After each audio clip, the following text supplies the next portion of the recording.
ചവറയിലെ വിവിധ കേന്ദ്രങ്ങളിൽ ജന്മാഷ്ടമി ആഘോഷം നടന്നു. ബാലഗോകുലങ്ങളുടെ നേതൃത്വത്തിൽ ശോഭായാത്രകൾ നടത്തി. പ്രധാന കേന്ദ്രങ്ങളിൽ മഹാശോഭായാത്ര സംഘടിപ്പിച്ചു. വിവിധ സംഘടനകളുടെ നേതൃത്വത്തിൽ ചവറയിൽ വിപുലമായ ജന്മാഷ്ടമി ആഘോഷം നടന്നു. ഗോപികാ നൃത്തവും അവൽപ്പൊതി വിതരണവുമായി ബാലഗോകുലങ്ങളുടെ നേതൃത്വത്തിലും ശോഭായാത്രകൾ നടന്നു.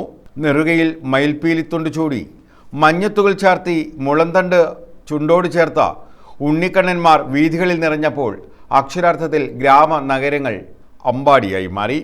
മേളങ്ങളുടെയും നിശ്ചല ദൃശ്യങ്ങളുടെയും അകമ്പടിയോടെ നടന്ന ശോഭായാത്രകളിൽ കുട്ടികൾ കൃഷ്ണന്റെയും ഗോപികമാരുടെയും വേഷം ധരിച്ച് അണിനിരന്നു. താലപ്പൊലി, ചെണ്ടമേളം എന്നിവ അകമ്പടിയായി. ചവറ, തെക്കൻ ഗുരുവായൂർ, വെറ്റമുക്ക് ശ്രീകൃഷ്ണ ക്ഷേത്രങ്ങൾ ഉൾപ്പെടെയുള്ള ഇടങ്ങളിൽ ജന്മാഷ്ടമി ആഘോഷങ്ങൾ നടന്നു. തേവലക്കര, മുള്ളിക്കാല, അരീക്കാവ്, കൈപ്പുഴക്കാവ് ക്ഷേത്രം എന്നിവിടങ്ങളിൽ നിന്നുള്ള ശോഭായാത്രകൾ ചേന്നങ്കര ജംഗ്ഷനിൽ സംഗമിച്ച മഹാശോഭായാത്രയായി തെക്കൻ ഗുരുവായൂർ ശ്രീകൃഷ്ണ ക്ഷേത്രത്തിൽ സമാപിച്ചു. ക്ഷേത്രത്തിൽ രാവിലെ മുതൽ ഉറിയടി നേർച്ച, അന്നദാനം, നൃത്തം എന്നിവയും നടന്നു. തന്ത്രി പുതുമന എസ് ദാമോദരൻ നമ്പൂതിരിയുടെ കാർമ്മികത്വത്തിലായിരുന്നു വിശേഷാൽ പൂജകൾ. പന്മന വെറ്റമുക്ക് ശ്രീകൃഷ്ണ ക്ഷേത്രത്തിൽ ഉറിയടി നടത്തി. ചവറ തോട്ടുങ്കര ശ്രീകൃഷ്ണ ക്ഷേത്രത്തിൽ പൊങ്കാല നടന്നു. ഉറിയെഴുന്നള്ളത്ത്, ഉറിയടി എന്നിവയും നടന്നു.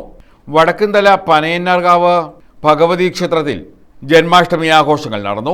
ചവറ ശ്രീകൃഷ്ണ ക്ഷേത്രത്തിൽ ഉറിയടി, ജന്മാഷ്ടമി സദ്യ എന്നിവ നടന്നു. News bureau, Chavara.